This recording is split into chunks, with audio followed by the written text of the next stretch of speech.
I'm Roland Hearn, and I'm going for a walk in the garden. I'd love for you to come with me. Actually, this is the first in a video series called A Walk in the Garden, but it's got to do with a lot more than just me walking in my garden. Let me see if I can explain it to you. It's June 2020, and to say the world is troubled at the moment would be an understatement. We've got this global pandemic, we've got the resultant economic crisis, and in the middle of all of that, and probably partly caused by that, we have these protests around the world that have become opportunities for violence and for looting. The protests representing people's desire for fairness and justice, and the violence, no doubt, is reflecting people's anger and fear. No matter how you look at that, it's saying something about where we're at as the world, and people's response to that is also saying things about us. So all of that together is creating a context that most of us are probably struggling with. I know for myself, over the last few months, I've had some dark thoughts, and there are times where I've felt despair rising in me. And so I've come out into the garden to walk and to think about those things. I tend to be introspective, and I don't always like what I see, but in that process I've been able to reflect on some values and some thoughts that have consistently helped me through my life. And so I decided I'd like to share that process and that journey with people as well. So I've created this social media presence and inviting people on the journey with me. And for that reason, I've called it A Walk in the Garden, but that's actually reflective of a much bigger construct than simply my garden. Happen to be blessed to have moved with my family into a home that is surrounded by beautiful trees and beautiful gardens, and it's a lovely place to walk and for me to contemplate. But there is an idea behind that that is much more than that. Do you know what a myth is? I'm sure that the first ideas that come to your mind are about legendary stories, fantastic fables, ideas that we learn as a child, stories that we learn as a child. But it's much more than that. A myth is a culturally embedded story. It tells us something about who we are. It's been a part of the cultural journey for a long, long time, and it's a touchstone point that people go to explain their identity, explain who they are. Some of them are very simple, some of them are very intricate, some are based in fact, some are simply legendary, but all have that quality of explaining something to us about who we are. Whether or not the facts are there is irrelevant to the truth that are there. So, for example, if I said the emperor's new clothes, you wouldn't be particularly worried about whether there was a factual event where an emperor walked naked down a street. But there are truths in that story, truths of groupthink, truths of the search for significance, truths about self-denial, self-delusion.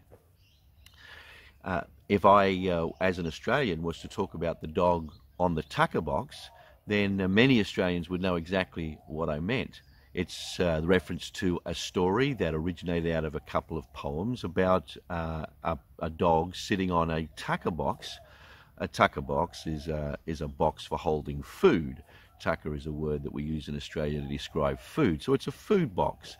And the dog's owner was going into town to get supplies, and he told the dog to stay there on the box. The owner never returned. The dog sat there until it starved to death. It's a tragic story, but it says something to us about our values as a nation, the idea of loyalty, persistence, endurance, faithfulness are all values that say something to us about what we believe is true about our national identity. That's the quality of a myth. There's a story like that in the Bible. A lot of people get hung up on the facts of the issue. The facts are not really relevant. It's the truth that's relevant. The story I'm referring to is the story of Adam and Eve in the garden. The garden is this beautiful, idyllic existence, and is a metaphor for the relationships that are happening there. The context is trying to say this is as beautiful and as wonderful as could possibly be imagined. The relationships are mutually affirming, mutually loving, mutually gracious, man and a woman, woman and a man, the couple and their God, and all of those in relationship to nature in a loving and gracious and caring way. The story says very clearly that in that context, these people had no sense of shame. They had no sense of worthlessness, of hopelessness that was a thread running through their life, as most of us are aware at different points. They didn't have that. But at some point, a question came into that environment that suggested that it was all an illusion, and it attached to them at the place of their doubting their identity and doubting their value. And from that point on, when they acted on that doubt and fear, they lost those relationships, and they lost that beautiful context in which their lives were being played out.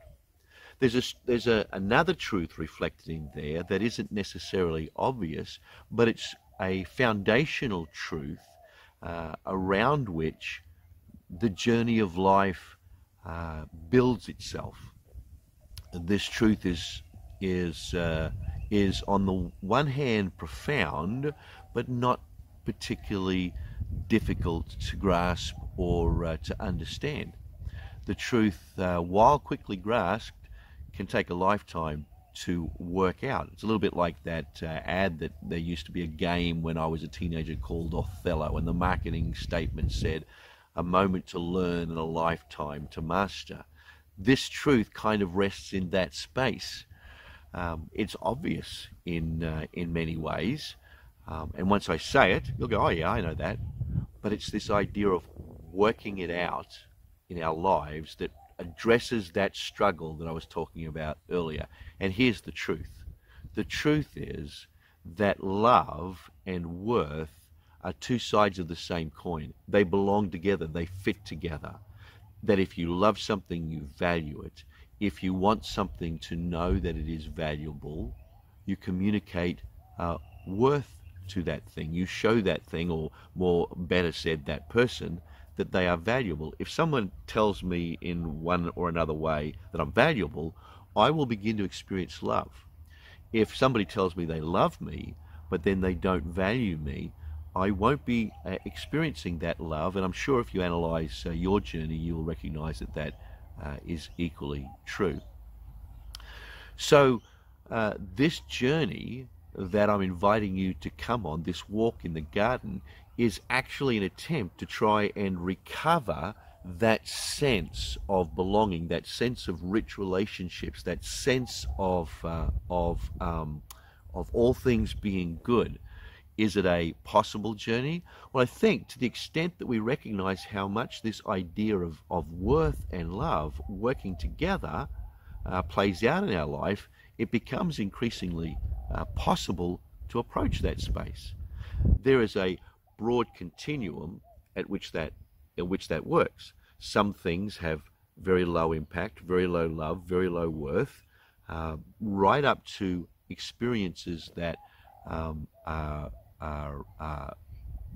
strongly immersed in those constructs. So if you want to work through the struggles in your life, if you want to think through how that is playing out in your life, then why don't you come on this walk with me, and we'll journey together. I know in that journey, as I'm articulating things, it will definitely help me. My hope is that it might also help you. So come with me, will you? So this walk that we'll do together hopefully will be an interactive one.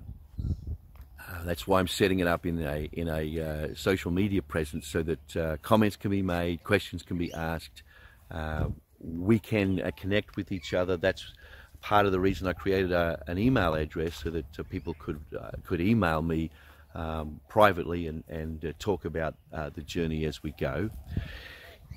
I'm going to try and make a video every week. I travel quite a lot, so from time to time I'll try and make that video connected to the place that I'm at. I will also try and look at topics and things going on in the world around us, or in my neighborhood, or in my life, or my context, so that you can begin to wrestle with how this issue of love and worth work together in your life. I have a very, very good friend that will engage in this process with me, I'm sure, and we'll have conversations together that we will record and put onto this space as well, so that there's always material to help in this journey together. I'm a little bit excited about the possibilities, but it's very much contingent on whether or not you come for this walk with me. So there's the invitation. Let's walk together, shall we, in the garden.